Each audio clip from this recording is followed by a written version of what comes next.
welcome to yet another edition of Talking with Springfield Township, your window to the township you know and love. I am back out in the field here with Chief Leininger of the Springfield Township Fire Department. Chief, thank you. Glad to be once again back in the office. We love having you here, Jason. Thank you for doing so. Obviously, it is that time of year again.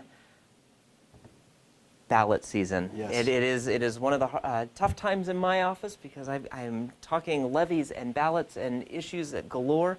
And the township has one coming up November 7th as well for a fire levy. That's why correct. we are here talking Yes. with you. Let's do something that most people don't get a chance to talk about first and foremost before we get into the levy itself, but obviously the department. Mm-hmm. Most people know the fire department is a place that they come in, they're going to take care of the fire, they're going to take care of you when you're hurt, but that's not all that this department takes care of here in the township. That's correct. We've been extremely busy this year. Let me give you a couple statistics that might surprise you and your readers, if you don't mind. Absolutely. In 2016, Springfield Township Fire and EMS, we made 1,394 fire responses. Now, most of those responses were in Springfield Township, but we are a good neighbor. We have what's called mutual aid, and we will cross jurisdictions. We will go into other neighborhoods and other jurisdictions, such as Coleraine, Green Hills, Mount Healthy, North College Hill. Even in the valley, we'll go down to Wyoming. And so basically, anybody that needs our assistance, we will go beyond our jurisdictions and our corp lines and help. We responded to 4,328 calls for emergency medical service. Combined, that's 5,722.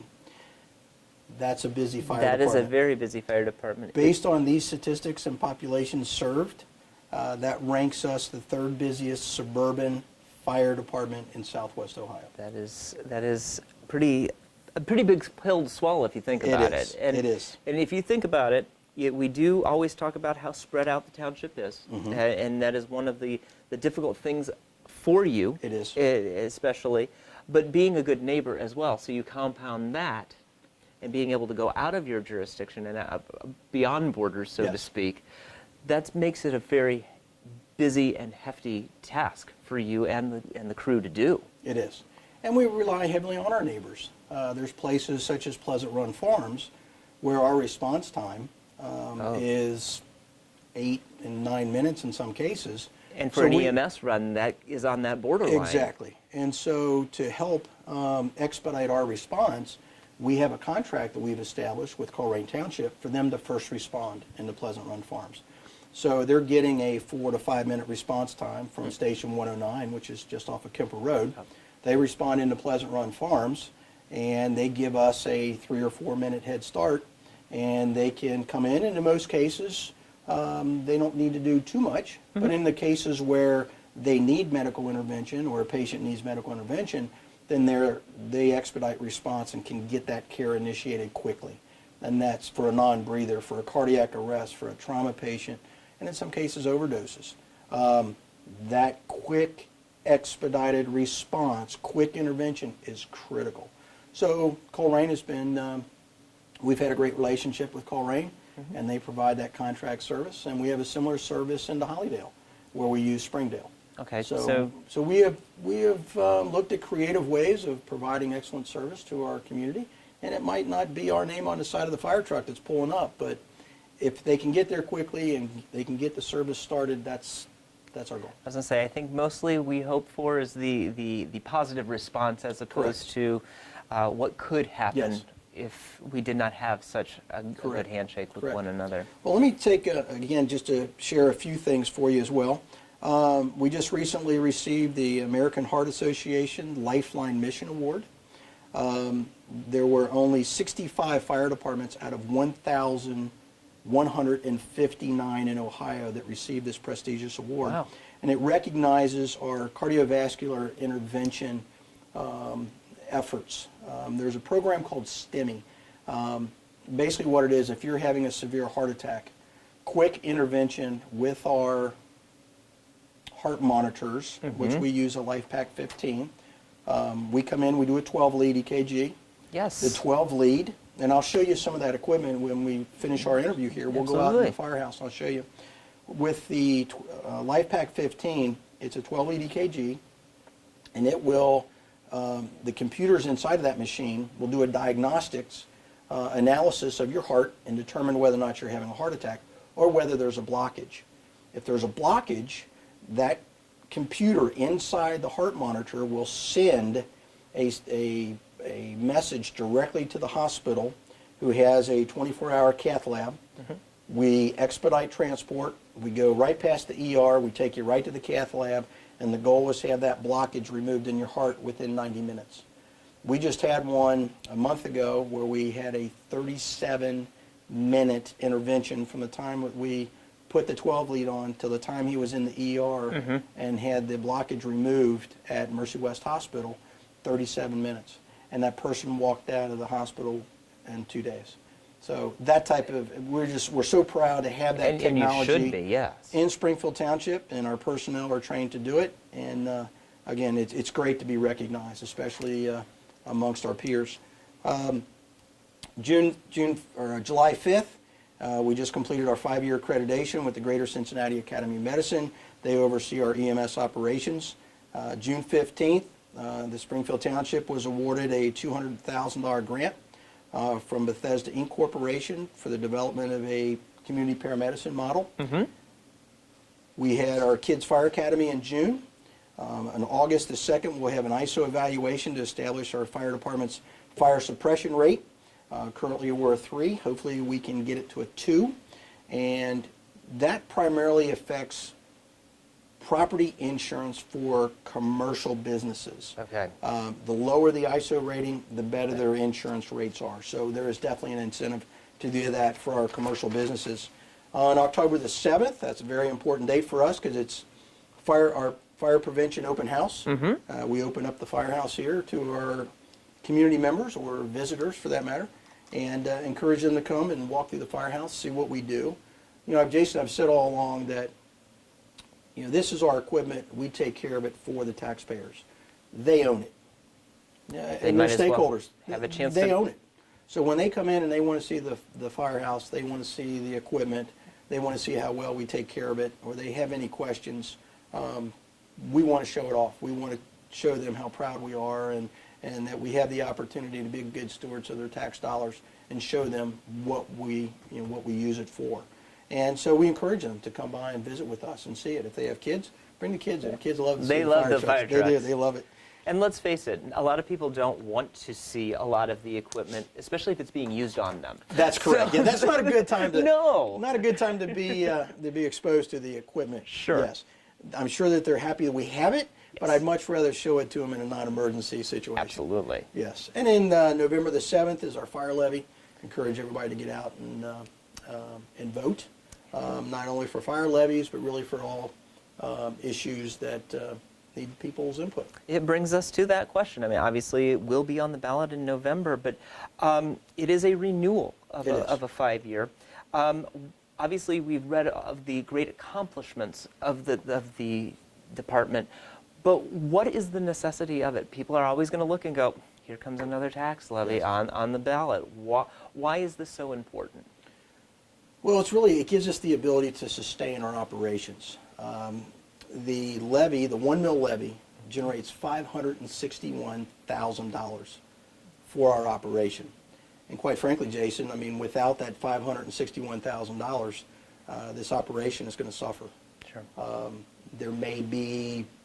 It may affect personnel. Obviously, it'll affect our ability to buy equipment and buy supplies and to use the technology that we use every day. To give you some idea, a heart monitor is $25,000. I've got a radio sit right here. This is nothing more than a small computer.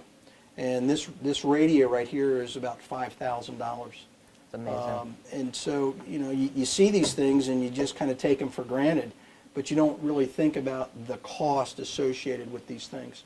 And these need to be replaced. They have like any piece of electronics, it has a shelf life. It does. And this radio right here is 10 years old. They don't support it. Motorola doesn't support it anymore, which forces us to buy new equipment. And the new replacement radio could be $6,000, $7,000. Just one radio. And we have 40 of these. I was going to say, let's Yes, let's let's add do the the cost. math. Yeah, Let's do the exactly. math. So a cardiac monitor is about $25,000. Its shelf life is about 10 years. Our SCBAs, they're coming up on the 10-year mark.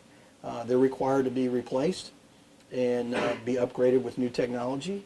And when I bought those 10 years ago, an SCBA cost $3,800. Today, they're close to $7,500, and I have 42. So again, do the math. multiplication. Yes, yes. So, and those have to be replaced next year. I have 3 fire trucks that need to be replaced. Although the investment in that is a 20-year investment, Sure. but a new fire truck today is about $500,000. And obviously, definitely a different piece of equipment than you would have had 10 years ago, 20 years Oh, yeah. ago. I mean, I have 2 fire trucks out there right now. They're over 20 years old. They're still functioning. Sure. But we anticipate that there will be a need to replace those within the next couple of years, and we're already planning ahead of time. For someone who isn't familiar with the need of a replacement for a truck, what would require one to replace it? Because obviously there are things that you can repair and go Yes. on, but what makes it to say, as a chief, say it's time, it needs to be It really retired? comes down to the reliability. I mean, you have to think about it. You know, you don't have a 10-year-old cell phone. You don't probably drive a 20-year-old car. Over time, it's just going to wear out. The pumps that are on it, over time, they just wear out. And the thing is, it's really dependability. In an emergency situation, you don't want to tell somebody, well, I'm sorry, we didn't get there quickly because our fire truck broke down. You know, at some point in time, you have to draw the line and say, we just can't take a chance anymore that this truck is going to break down. Sure. There's safety involved because you have brake mechanisms that are 20 years old. You've got, and just DOT standards and the EPA standards now for pollution and affects the engine and so on. So, I mean, over a 20-year time period, just think of all the changes that have occurred technology-wise and also safety standards and everything else that come with it. So, I mean, we're very proud. We take good care of our equipment. I'm proud to show it off at any time. It's sitting out there ready to go. But at some point in time in the very near future, we're going to have to draw the line and say, you know what, it's just not dependable anymore. Right. Now, of course, we're looking at this levy. It is a renewal, so it's something that is already being paid by the taxpayer already.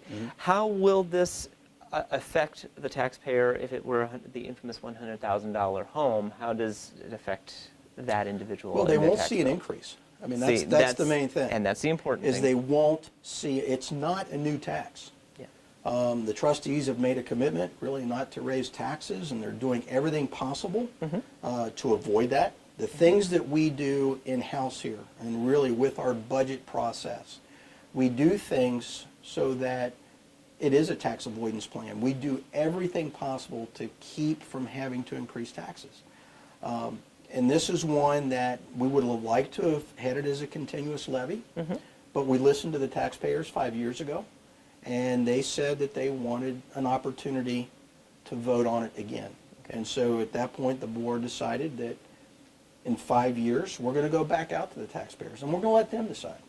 I mean, that's you know, it makes me a little nervous about Sure. that. That was my next Although question. I'm very confident that the voters will support the fire department. We work very hard to meet or exceed their expectations. I think we provide exemplary service. You know, our quality is outstanding, and we have awards to show for it. But still, we're at a time when everybody is really financially strapped, and it's difficult. And so I understand why people are somewhat reluctant to vote for another tax, but it's not a new tax. It's not an increase. We're asking to renew the expiring levy. You are watching Talking with Springfield Township. I am with Chief Leininger here discussing the November ballot with the renewal coming up in November.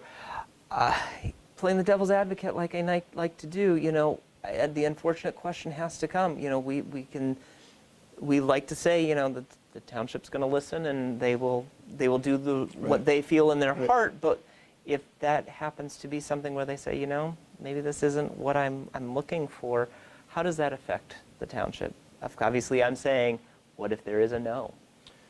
Well, that's going to make my job very difficult. Hopefully, they won't put me in that situation. But I will do my job. Obviously, Sure. the trustees will do their job. We're not going to close our doors. It may affect the service level. At this point, I mean, obviously, we may reduce staffing on station. It may mean that we reduce one of our life squads. Instead of having 4 ambulances available, we might go to 3. It just depends on, we will do whatever we can Right. to operate within the budget numbers that we have to work with. And that will mean, just like you do at home, you only have so much coming in, you can only do so much. Right. And you can only pay for certain things. That might be that we push off the replacement of equipment. It might be that, I think the bottom line is that no doubt it's going to affect the level of service. To be specific at this time, I don't know if I can do that, but I can tell you that we will work at it. We will provide the best service that we can within the financial parameters that the voters have given us. Sure. And we will make it work. I'll do my favorite part and now switch over for rather being the devil's advocate on the shoulder to the angel on the side. I like that. I like that side. If this Jason. were to I like pass and we continue forward, do you see some changes and some new things that you would be able to either accomplish, or because obviously the main goal is to keep services going. Obviously, as you said, the doors are not going to close. We are not going to see, no longer any runs being done by the Township Fire Department. That's not it. But obviously, operation continues. But if this levy does get its renewal, where do you see the Township Fire Department going from there? Well, one of the biggest challenges that we're facing right now is not aging equipment. It's really personnel. Okay. We're having a difficult time attracting paramedic firefighters. And it's not just Springfield Township. This is happening countywide, statewide, in almost every state. After 9/11, there was a lot of empathy, and young men and women were, at that point, were really touched by the police and fire services that were called upon to save our country. Sure. And so there was an influx of people going into police and fire safety services. We're not seeing that today. That is since kind of that you figure that a young person coming into this field who is late teens, early 20s, they really don't know the impact of 9/11. So that empathy isn't there. And so they don't really have that much experience with safety services. And right now, they have a tremendous opportunity to do all kinds of things. And so we're not seeing the desire to go into safety services like it used to. So just mere numbers alone have declined. Now you take the paramedic firefighters, both full and part-time, in the greater Cincinnati area, and it's a very competitive market. So now departments are having to raise their hourly rates, are having to offer benefits, are having to do very creative things in order to attract good quality candidates. And we're doing the same thing. It's a very competitive market, and so we have to be creative and stay competitive in the market in order to attract good quality. Jason, you're only as good as your people. Exactly. And, I feel Springfield Township has some of the best. We have seen people come to the department and have stayed and have been wonderful, wonderful services. And I'm very proud of them. And we've been able to make them feel special while they're here. And but I think it's going to get more difficult in the future to attract and retain good quality people. And so a big part of that, the monies that will be generated through the fire levy will really focus on personnel and to give us that edge perhaps in the market to attract good quality people, because that's what it is. I mean, let's face it, fire service and EMS, it's about service. It's Exactly. a paramedic showing up that is skilled and can use the equipment that, yes, needs to be replaced, and yes, is expensive, but that equipment's not as important as really the knowledge of that individual that responds to your house when you need a firefighter or you need a paramedic. Obviously, these challenges are, that's a very large challenge to try to find. Obviously, it has always been find the qualified candidate for the job. And at one point was probably a good picking. But now that you have to make this a new conscious decision, as coming from a pool that's probably very minimal now. Yes, it is. How does that shift an ideal? I mean, how do you drum up someone who may not have that empathy? How you don't have, I can't say you don't have a job fair, so to speak, but you've got to be able to find these candidates. How does that, as chief, how does that make your job can't make it any easier? Well, it's not. It's not just one thing that's going to fix it, Jason. I mean, I think it's a lot of different things. And, you know, what we're competing with, let me give you an example. A paramedic who doesn't have to be a firefighter can work for a hospital now for almost $24 an hour. Work 24 hours a week, full benefits, and make $24 an hour. I can't compete with that on a part-time basis. And it's the same. I mean, other departments are raising their hourly rates in order to attract candidates and retain the ones that they have. And in some cases, they're paying $3, $4 more than what I am. Now, one of the advantages that I have is that I have run volume. And we're, as I mentioned before, we're the third busiest suburban fire department in Southwest Ohio. That being said, attracts young medic firefighters because they want the activity. Right.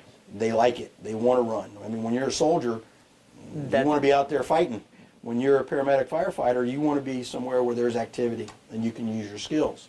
But that's not for everybody, you know. So, but we leverage that. We use that. We have some of the best training in Southwest Ohio that we can offer candidates. But we're looking at a lot of different things in order to be, you know, to make us more competitive in the market. Sure.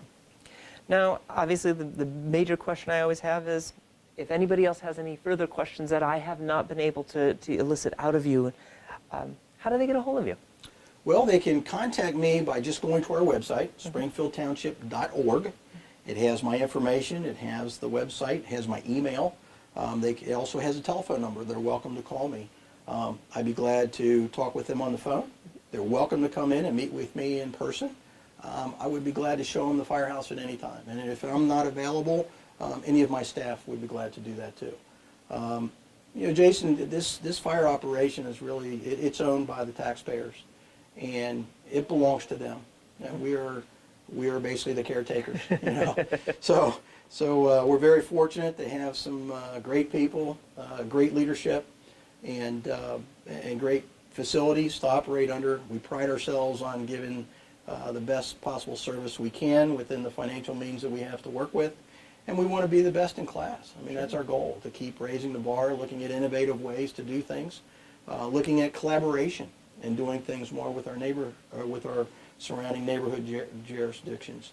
So, you know, we have a lot of great things going for us.